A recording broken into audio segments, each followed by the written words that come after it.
S ನಮಸ್ಕಾರ, ನಾನು ಶಿವಮೊಗ್ಗ ವಿರೂಪಾಕ್ಷ ಮಾತನಾಡ್ತಾ ಇದ್ದೀನಿ.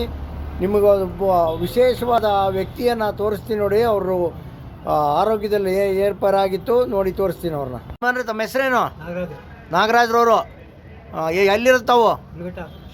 ಮಿಳಗಟ್ಟ. ಆಯಿತಾ ನೋಡಿ, ಈ ವ್ಯಕ್ತಿ ಕೈ ತುಂಬ ಶೇಕ್ ಆಗುತ್ತೆ ನೋಡಿ, ತುಂಬ ಶೇಕ್ ಆಗುತ್ತೆ. ಆದರೆ ನಾನೊಂದು ಆಸನ ಯಾಕೆ ಕೊಟ್ಟಿದ್ನಲ್ಲ, ಮುದ್ರೆ ಹೆಂಗೆ ಮುಷ್ಟಿ ಮುದ್ರೆ ಅಂತ, ಇದು ಸ್ವಲ್ಪ ಸ್ಟ್ರೈಟ್ ಹಿಡೀರಿ ನೋಡಿ. ಅವರು 3 ದಿನ ಆಯಿತು, ಇವಾಗ ಕಂಟ್ರೋಲಿಗೆ ಬರ್ತಾಯಿದೆ. ಹೇಳಿದ್ದೀನಿ ಅವರಿಗೆ, ಈ ಥರ ನೀವು ಮುಷ್ಟಿ ಮುದ್ರೆ ಮಾಡ್ಕೊಂಡು ನೀವು ಕೂತ್ಕೊಂಡ್ರೆ ಸ್ವಲ್ಪ ಇಂಪ್ರೂವ್ ಆಗಿದೆಯಾ 3 ದಿನಕ್ಕೆ? ಭಾಳ ಬೆಸ್ಟ್, ಅದು ಭಾಳ ಒಳ್ಳೆ ಮುದ್ರೆ. ಅದನ್ನು ದಿನ ಮಾಡಿ 1 ತಿಂಗಳು ಆಯಿತಾ. ಚಕ್ಕಳ ಬಕ್ಕಳ ಹಾಕೊಂಡು ಕುತ್ಕೊಂಡು ಮಾಡಿದರೆ ಇನ್ನೂ ಭಾಳ ಒಳ್ಳೆಯದು ಆಯಿತಾ. ಏಕಾಗ್ರತೆ ಇರಬೇಕು, ಉಸಿರಾಡಬೇಕು, ಮೇಲೆ ಕೆಳಗೆ ಉಸಿರಾಡಿದರೆ ಕಂಟ್ರೋಲಿಗೆ ಬರುತ್ತೆ, ಮೈಂಡ್ ಗಿಂಡೆಲ್ಲ ಕಂಟ್ರೋಲಿಗೆ ಬರುತ್ತೆ ಆಯಿತಾ. ಓಕೆ, ಧನ್ಯವಾದಗಳು. ಯಾರಿಗಾರ ಇದ್ದರೆ ಅಕ್ಕಪಕ್ಕದವ್ರು ಈ ಥರ ಹೇಳ್ಕೊಡಿ ನೀವು. Okay, thank you. ತುಂಬ ಶೇಕ್ ಆಗ್ತಾಯಿತ್ತು, ವಯಸ್ಸಾಗಿದೆ, ಸಹಜ ಇದು.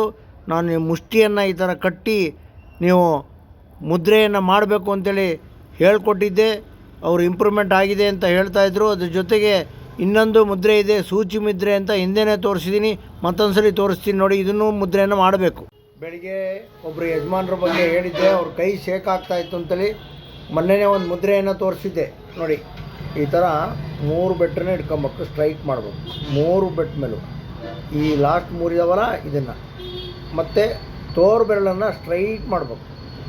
ಈ ಥರ ಮುದ್ರೆಯನ್ನು ಇಟ್ಕೊಂಡ್ರೆ ನಿಮ್ಗೆ ಏನಾದ್ರು ಶೇಕ್ ಆಗ್ತಾಯಿದ್ರೆ ಆ ಶೇಕು ಕಂಟ್ರೋಲಿಗೆ ಬರ್ತೀವಿ. ಇದು ನರ ದೌರ್ಬಲ್ಯ ಇದ್ದವ್ರಿಗೆ ಮಾಡ್ತಕ್ಕಂಥದ್ದು. ಇದನ್ನು ವೀಡಿಯೋವನ್ನು ಎಲ್ಲರಿಗೂ ಶೇರ್ ಮಾಡಿ, ಲೈಕ್ ಮಾಡಿ. ಯಜಮಾನರಿಗೆ ಕಂಟ್ರೋಲ್ ಬರ್ತಾಯಿದೆ, ನೀವು ಎಲ್ಲ ಪ್ರಾಕ್ಟೀಸ್ ಮಾಡಿ.